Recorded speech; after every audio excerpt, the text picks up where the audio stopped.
Hello and welcome back to BookFest for Schools 2022.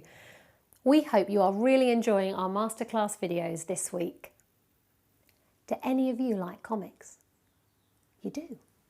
Well, I'm excited to tell you that our artist today is none other than the hugely talented Gary Northfield. When Gary was small, about 3 years old, before he could read, he would love poring over the pages of comics like the Beano, reading the story from the pictures.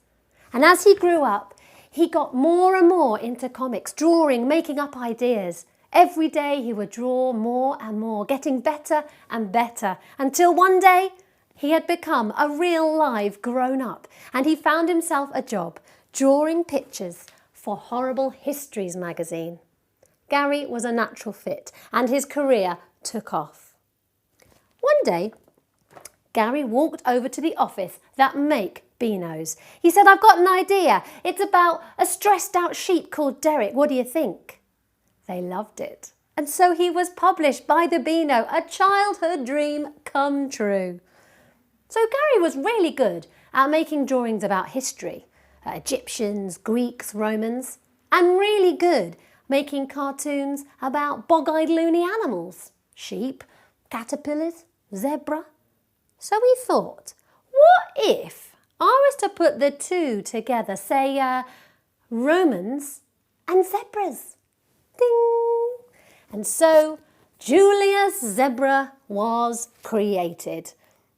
One day, Julius Zebra was wandering around a waterhole in Africa when all of a sudden he was whisked away to Rome in Italy, about to face a very dangerous looking gladiator holding a shiny stick. What was he going to do? I think I'm going to have to let Gary himself tell you about the action-packed world of Julius Zebra. Hello, my name is Gary Northfield and I'm an author, illustrator and a cartoonist as well. I've been working on books and comics for about 20 years now, a very long time. I'm very old now. And I started off working on Horrible Histories magazine. You've probably heard of Horrible Histories, very famous TV programme, but they've been making books for years and years, and also magazines. And Horrible Science I've worked on as well. I love my bugs and creatures and spaceships and dinosaurs, and as well as I love my history, obviously. And what else have I worked on? I worked on the Beano. You must have heard of the Beano and the Dandy. More recently on the Phoenix comic. As I said before, I love my bugs and creatures. My comic strip in the Phoenix is called Gary's Garden, all about the strange weirdos who live in my garden, the adventures they get up to. But I also love my history, and I've been working on a comic strip about pirates called Lovely Pirates. And that's a very silly strip in the Phoenix at the moment. But as well as comics, I've been writing novels for the last few years. And my series, Julius Zebra. This is tapping into my love of history. I've always loved history ever since I was a kid. And so what I'm going to do today, I'm going to talk to you a little bit about Julius Zebra, do a reading from it, and I'm going to do a drawing of Julius, and hopefully you can help me. We do a bit of a draw along, and I can show you how I draw my comics. If we get time, we can help. We come up with a new character, and I'll show you how easy it is just to create new characters. And so Julius Zebra, it came from an idea while I was working on a comic strip for National Geographic Kids, which is I've worked on for quite a few years.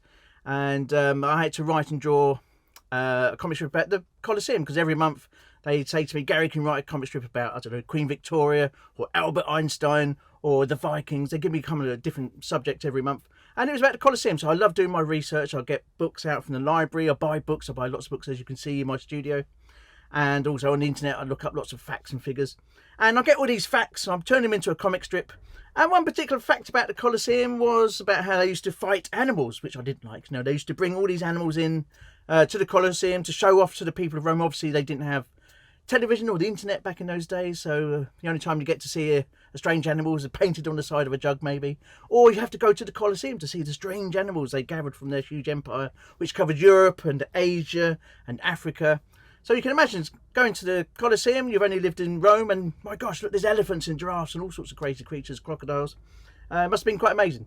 But the Romans, they weren't very nice people, and for entertainment, they would kill the animals. They would show off their hunting prowess, and they would kill about 1 million animals in the lifetime of the Coliseum. So I wasn't very happy about that. So in my comic strip, I had a picture a panel of the animals fighting back. And as I drew that, it gave me a bit of an idea. I thought, oh, that's interesting.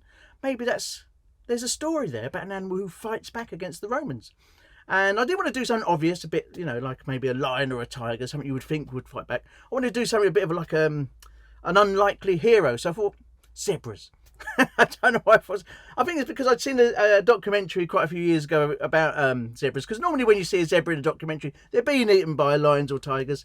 But I'd watched a documentary about how amazing zebras were. They're actually very fast, they're very intelligent, they're very social. They stick close to their family, they recognise each other by their stripes, etc. And there's more to a zebra than sort of meets the eye normally when you see them on documentaries. I thought, okay, let's do an unlikely hero. We do a zebra, and originally it was called Julius Zebra. It sounds a bit like Julius Zebra, Caesar Zebra, and so it's called Julius Zebra. And if you live in America, it is Zebra, Julius Zebra. And so yes, that's how he kind of popped into my head, and so I had him being kidnapped. Basically, he was kind of he was drinking this stinky, smelly water, this watering hole with his mum, and he didn't really want to go there. And his mum was dragging him to this watering hole, which I used to go to every month, probably every week actually, every week. And he says, "No, I don't want to drink it. It's stinky. There's all kind of hippos and crocodiles in there. They're probably going to the toilet. I'm not drinking that water. It's disgusting." So he ran off, and unfortunately, he ran off, and he got followed by this warthog who was his friends with his mum, and he said, "Don't you run away, your mum's trying to look after you." And then they ended up having a bit of an argument. Then they fell down a hole because they'd been chased by a lion as well. It was all very complex. And this lion also fell down the hole, and they were stuck in this hole, and they'd been captured by Romans. So basically the Romans had been hunting animals, and they'd kind of lure them into this hole. And so they got taken out of this hole in this big net and thrown into these kind of wooden carts, these little cage carts, in this kind of caravan of carts with all these different animals they've been capturing. And they got taken on a very long, horrible journey across the kind of African desert, across the Mediterranean, which is really rough. And all the while, Julius is thinking, "Oh gosh, this is the worst kind of a few days of my life." And he was getting very seasick and cart sick. But then there was a rumour going around through all the different animals saying they're off to the circus. So Julius actually started getting very excited. He says, "Oh, this is all right. Actually, we're off to the circus." And there was all rumours of like juggling monkeys and dancing dogs and dancing ostriches. So they went a bit of a sing-song, and they was enjoying themselves. And then they finally come to Italy, where Rome is, and they went on this long road past all these amazing trees. And Julius had never seen so much greenery. He'd been used to all this kind of grey rocks and sort of sand and stuff. And he was just, wow, this place is crazy. And there were statues and things lining the roads. And then they got to Rome itself. And it was like a metropolis of these crazy, huge buildings. Again, nothing Julius has seen before in his entire life. So he's completely blown away by this crazy city with all these thousands of people kind of milling around. And then they got to the Coliseum itself. And I don't know if you've actually seen pictures of the Coliseum. Do look it up. It's actually still standing now, 2,000 years later, just to show you what an amazing structure it was, and what amazing builders the Romans were. And because when Rome kind of fell, the barbarians tried to pull it down. They only pulled down about a third of it. It was so amazingly built. And so that's there. I went to Rome myself to do my research, and it's just amazing to see it. And Julius in the book, he was just like, "Wow, look at this crazy place." And wow, we're going to the circus, he said. But they didn't go to the circus. They were kind of taken away to a building next door to the Coliseum, which was the gladiator school. And they go, "Well, what are we going here for?" And they sat there. They went into the gladiator school, and they saw all these gladiators sitting there. And these kind of big, hairy, horrible guys, all kind of really muscly and a bit grim looking and a bit angry. And Julius goes, "Oh, are you the juggling monkeys?" He's getting really annoyed, and he's a bit of a cheeky one, old Julius. And they start waving their swords, getting a bit fed up with the cheeky zebra. But then Julius and his friends thankfully got taken down through this tunnel. And this tunnel really did exist, because the gladiator school did sit next to the Coliseum. I went to see the remains of it myself. It's now a bus stop, but they've still got bits of the gladiator school there. And there was a tunnel which led directly from the school to underneath the Coliseum. Now, underneath the Coliseum, I don't know if you know what could be under the Coliseum. Anybody got some ideas? I can tell you. You can pause this bit while you have a bit of a think. This is me pausing. Right, I've finished pausing now. I don't know what I'm doing. And so under the Coliseum were cages, and it was very stinky and smelly. And this is where they kept all the animals. And they took Julius and his friends and they threw him into this cage with all these other menagerie of different animals. And he was stuck in here with a giraffe, got his warthog friend and his lion, really grumpy lion. And there was an antelope who was a bit stupid. And what else was in there? I can't remember now. Some other animals. An ostrich, I think, was in there. And also in here, they would have all these kind of lifts and pulleys, because if you read up about the Coliseum, they had all these kind of... They made a whole kind of like theatrical display of it. So the gladiators would be on top of on the stage, on the platform at the top. And they would bring up trees and things like this on the kind of pulleys, going woof, coming up through the floor. And then they'd bring tigers on chains and stuff. You can see it in there's a really great film called Gladiator. Probably a bit too young to watch it now, I would say. But there's amazing scenes where they're fighting animals. It's absolutely crazy. All based on real, actual facts. And so, yes, it was quite an amazing place underneath. Very complex place underneath the Coliseum. So there's Julius. And he's stuck in this cage with these animals. So what I'm going to do, I'm going to read to you what happens next. And get my page ready. Here we are. And so they're shoved into this cell with all these stinky animals. And here we go. So the animals were hustled out of their cell into the murky, stinky corridor, where scruffy-looking barbarians cracked the air with their whips. Now, little Pliny the mouse, there was a little mouse who lived inside the dungeon they made friends with. He ran out to give them a big wave goodbye. "Good luck! You show those rotters who's boss," he shouted. Soon they found themselves corralled into a tiny cage, so tiny they barely all squeezed in. "Stop stepping on my hooves! Get your bottom out of my face! You get your face out of my bottom! Oh, I can't breathe! Oh, I really need to pee!"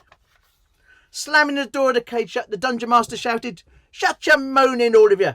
You'll be out in the lovely fresh air any minute now. These people up there, they've worked hard all week, so let's give them a show to remember, eh?" And with the handle of his whip, he rapped the sides of the cage twice. Bang, bang! There was an almighty creaking, groaning sound, and slowly the cage began lifting off the floor, bumping and scraping against the stone walls. They all screamed for their lives. Ah! The cage came to a shuddering halt. Everyone was too frightened to say a word. A trapdoor was opened above them, and Julius shivered as a gust of icy air pierced through the bars. They were met with a blinding light, a bamboozling chorus of horns, and an almighty roar from the crowd. Then their cage door swung open.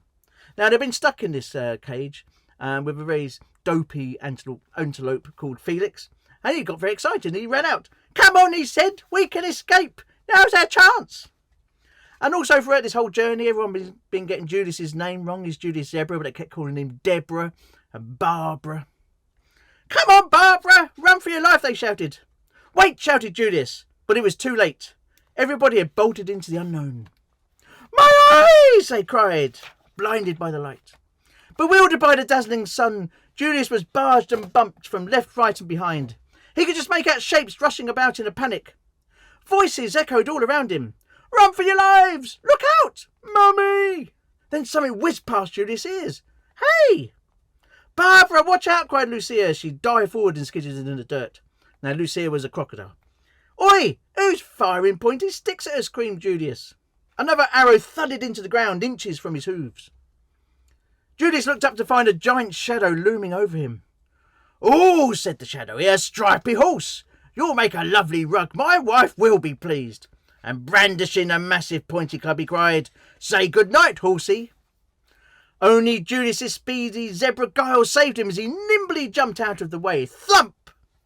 Seconds later, Julius spotted Cornelius running off into the distance, being chased by a man with a big shiny stick. "Cornelius, the lion was right. This isn't a jolly circus." Cornelius was his warthog friend. "I know," said Cornelius. "I'm so sorry." One thing is certain, Julius thought. We've got to get out of here, and we've got to get out fast.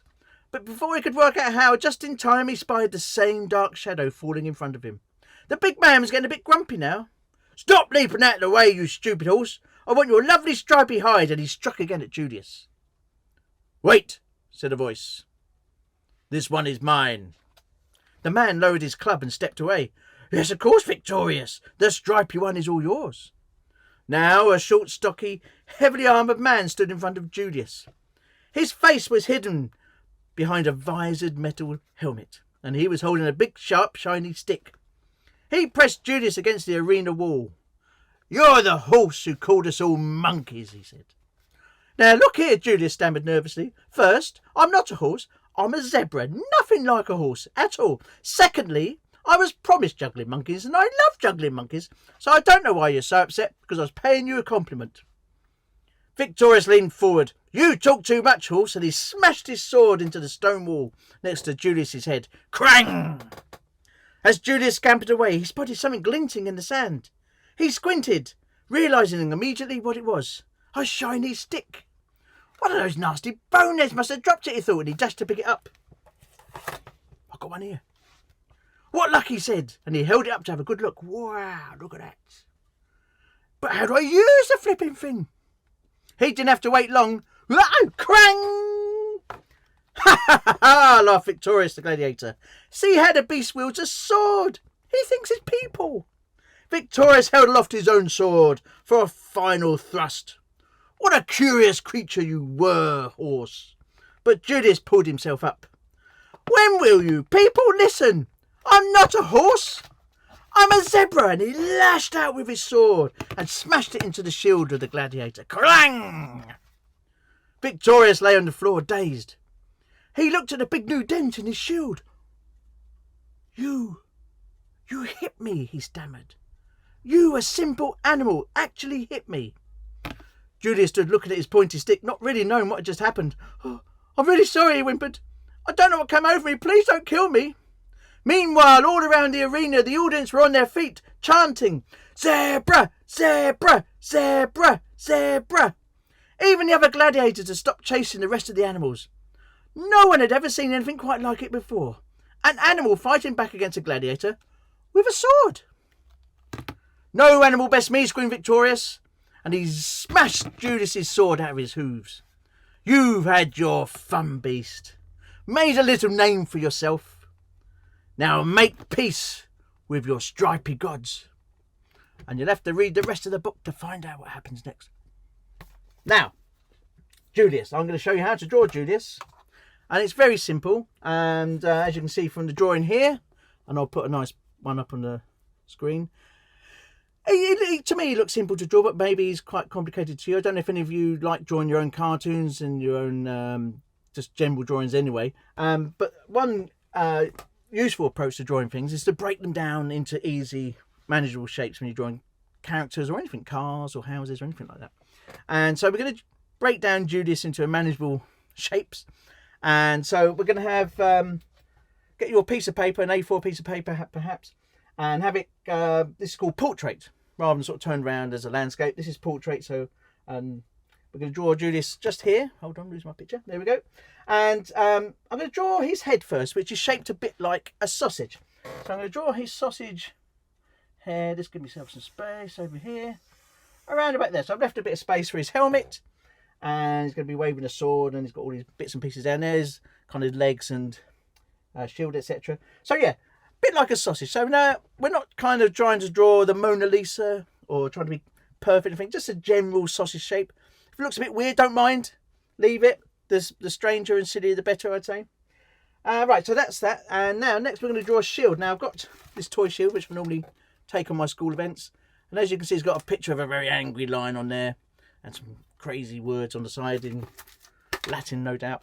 And so we're going to draw a circle for this shield here, just under his head. And like I say, it's got a picture of a lion on there, so you could draw a lion on there if you want, or another angry animal. I'm going to draw a goldfish, of course. So a couple of circles over the eyebrows, some dots. And there we go, there's an angry fish. And some bubbles to show he's underwater. And there we go. And next we're going to draw his body. And as I showed with the picture of the front cover, there's his body shaped a bit like a pear. You know the fruit, a pear. So the thin bit of the pear is at the top. It comes around like this. So the reason we drew a shield first is the body's going to go behind the shield. Don't worry if it doesn't on your drawing, doesn't matter. Let's turn it around so you can see what I'm doing. And so that's it. So first of all, I shouldn't have done that. I should have left the detail to him, but it doesn't matter. I got a bit carried away. So we're doing the shapes first. It's got a sausage head, circle shield, and a pear-shaped body. And next we're going to draw some arms and legs. Now, I don't know if anybody's even tried to draw horses before. And they're very difficult. I know he's a zebra, but it's very similar. And they're all kind of elbows and knees. And so to get around that, we draw their arms and legs. And you may have seen this with lots of other comic characters. I mean, I could list lots of things like kind of SpongeBob and Mickey Mouse. Their arms and legs are kind of like spaghetti, kind of really wobbly, wibbly things. No elbows, anything like that. Because it makes life easier to draw them, especially if you've got to do lots and lots of drawings. In animation, you've got to do 25, 24 drawings per second. And if you're doing a comic, I mean, this book is like 300 drawings.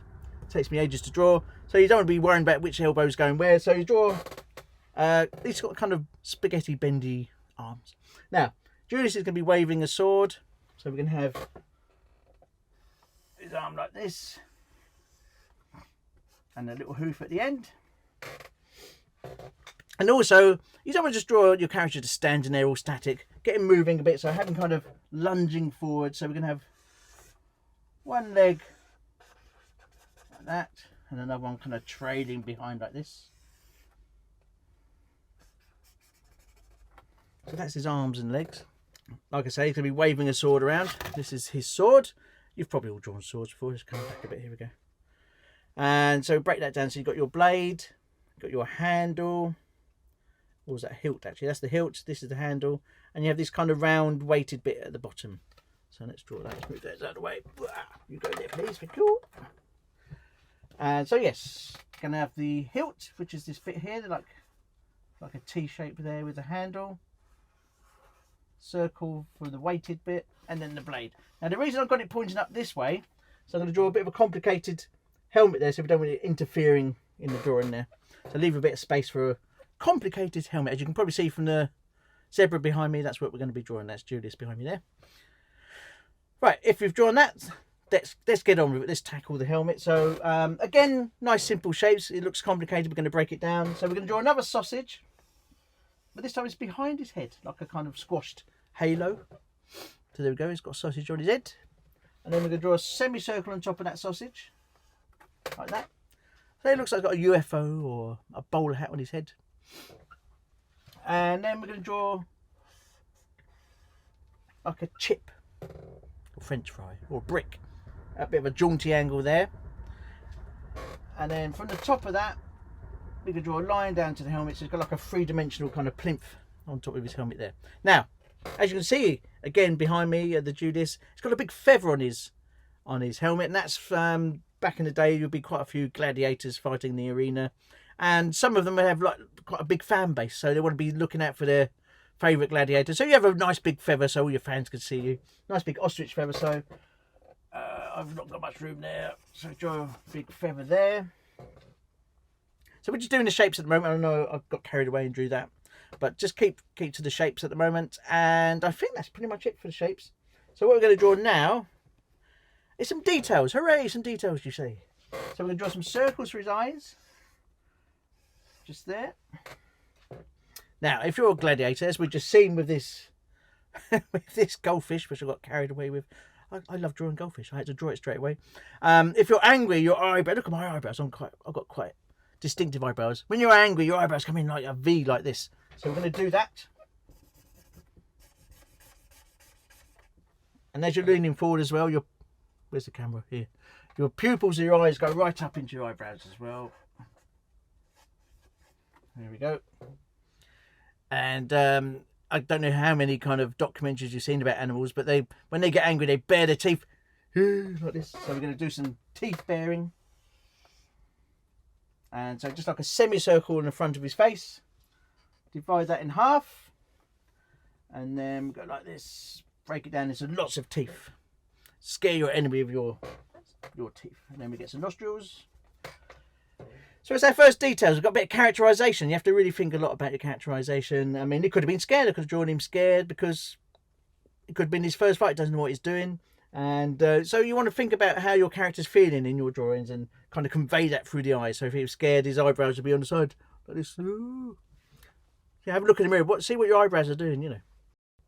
And now we're going to be drawing some pants for him, which is the word is actually called a subligaria, which is like a big nappy that the gladiators used to wear.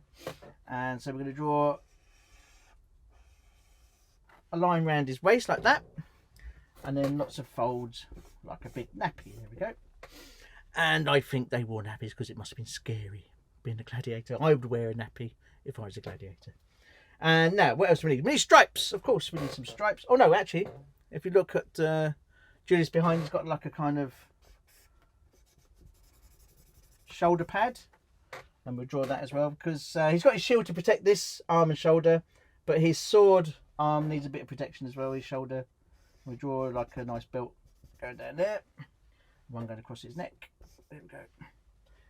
Look, don't fall over, please. Thank you. You see all the mess in my studio behind it. Now we're going to get some stripes in there now. So we're going to have stripy arms, just little ones like that. Stripy ones on his legs.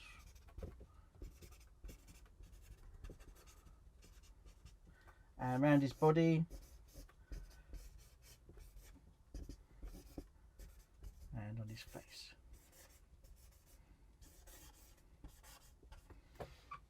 So it's all coming together now. We work out the shapes first, get an idea of what he actually looks like, then we can start adding in the details, and the drawing starts to come together.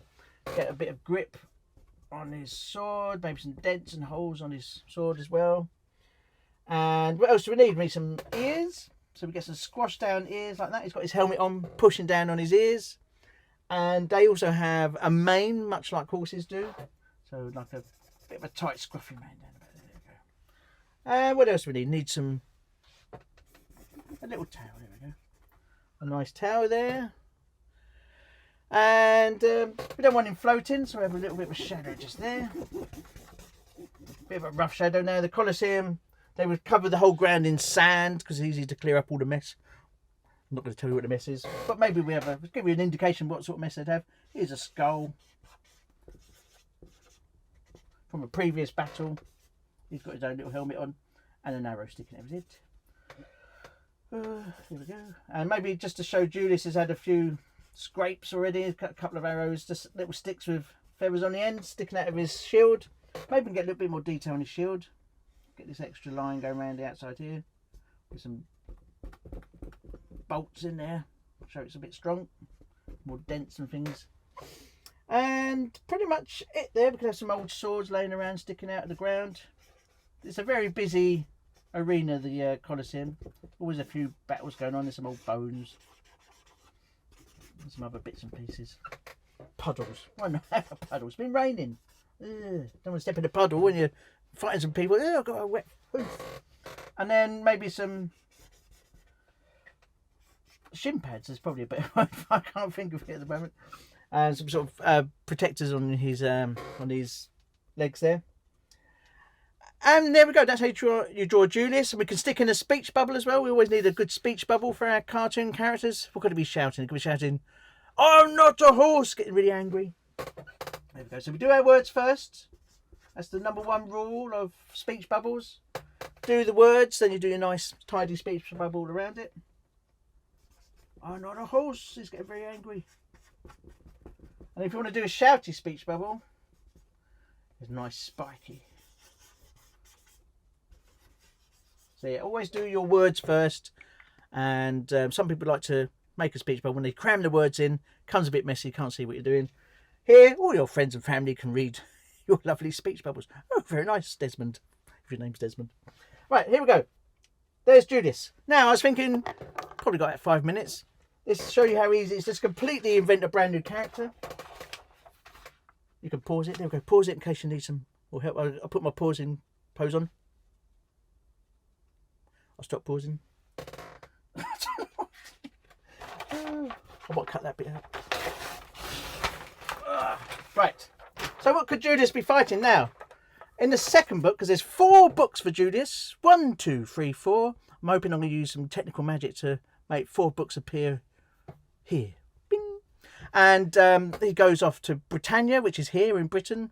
Then he goes to Egypt, which is completely crazy times. He becomes a pharaoh.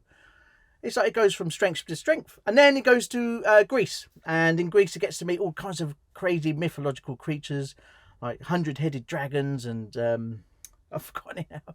100-headed dragons. He got to meet King Midas. He went to hell and he met a 3-headed dog. All sorts of crazy things. And he also got to meet the Minotaur, which is like a half-bull, half-man creature. And he's on a search for a golden apple. It's a very exciting book. The last 2 books are very funny, exciting books. In the second book, it's very exciting, very dramatic book. And he got to fight animals from Britannia. So try to think of sort of animals who could be fighting in Britannia. What have we got over here? We've got foxes. We've got squirrels. Squirrels are very funny. We've got spiders. We've got bees. You could fight a bee. Let's do a bee. I'm going to do a bee. Now I've said bee, I'm going to do a bee. So bees. And bees are very easy to draw. Probably why I've decided to do it. Easier than bees is worms. I'm going to go a bit more complicated than worms. You could draw a worm if you want. A worm gladiator. Why not? And this bee, he's won. He's a victorious bee and he's looking very happy. So we're going to draw a nice circle for his head. Bees have round heads and they're quite furry, so we're going to draw a big body for him. It's going to have a furry body, so always keep in mind textures and what your animals are made of. If you're drawing a crocodile, it's got scales. If you're drawing an elephant, it's got wrinkles. Squirrels are hairy, that kind of thing. And so they've got stripes as well. Do some hairy stripes. And he's looking pleased for himself. And a nice way to draw someone looking pleased for themselves, he's got their eyes shut, going, like this. So his eyes are shut like 2 little U's, like that. And a big grin on his face. Maybe a couple of teeth poking through. Oh, there's a very self-satisfied bee. And he's got his antennae like this. Look at that. Very pleased. And he's showing off his guns, which are his muscles. And I've drawn an elbow there. And his little bee muscles. Look at those muscles. Wow, you want to mess with that bee. And because he's a bee, he's an insect, so he's got 6 legs. So we're going to give him 4 arms and 2 legs to stand on. So another couple of sets of guns here.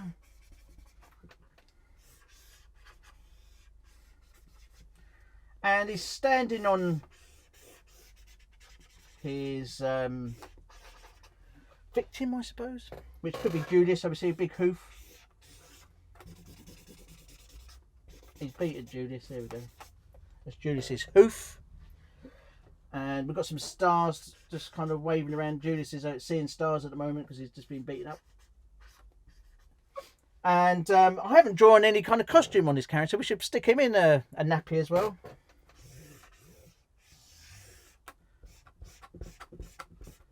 Well done me for getting that. And he can have a pad as well. Little belt. So don't forget to dress up your creature. And you get different types of gladiators as well. And we could do one which is a Retiarius, which is the chaps who had the trident, the 3-pronged trident and a net. So where can we draw all of that? We can have a trident here, which is a very long pole, and you've got your 3 prongs there. A Retiarius is a sort of representing a fisherman, in case you wondered. And he's got his fishing net here, which you may have seen in some kind of gladiator TV programs. Maybe they had it on Horrible Histories, I'm not sure. And you just throw a net over someone, they get all confused and tangled, go, ah! And then you poke them with your trident and then you've won your battle. So there's his net. And you had these kind of weighted balls here. There we go. Make it all netty. And there he is, and everyone's clapping him, go, woohoo, well done, Mr. B. We could give him a name. What's a kind of good bee name? Barry B. Barry B. And what's he saying? He's going, I don't know what he's saying. Oh, I haven't drawn his wings. Got to have wings. So do some wings. Luckily they're transparent, so you could just kind of go for in the back there. Get some veins on there. Don't forget them. And he's got to have a sting. Forgetting the most important things. Gosh. So wings, antennae, sting, And he's going to be saying something. I did think of a pun just before I drew my wings, and I've forgotten it now. It was a really funny joke. It was the funniest joke I've ever thought of, but now you'll never know. I wish I could remember my joke. It was a really good one. But he's very pleased with himself, and he's be happy. That's terrible, but I'm going to put that in. That's my second joke. When you're under pressure with deadlines, you just got to go with your joke, even if it's bad. If you read into my comics, you'll notice a lot of bad jokes because I'm under pressure. They go, oh, why did he put that joke in his comic? Well, you've got to put a joke in. The editor's asking for your comic. Oh, well, you're going to have this joke. I forgot my other joke. I was trying to draw some bee stings. Right, there we go. And that's how you draw silly cartoon characters. Now, have a bit of fun with it. Make sure you're enjoying it. You can see I enjoy it. I hope that was helpful. I hope you enjoyed it. I hope you go and check out the books. I said there were 4 books. There's actually 6 books because we've got a Julius Zebra joke book as well for the silly jokes and silliness, and there's a Julius Zebra quiz book. Hooray! And yeah, look out for my work. Thank you very much. As I say, my name's Gary Northfield. Goodbye.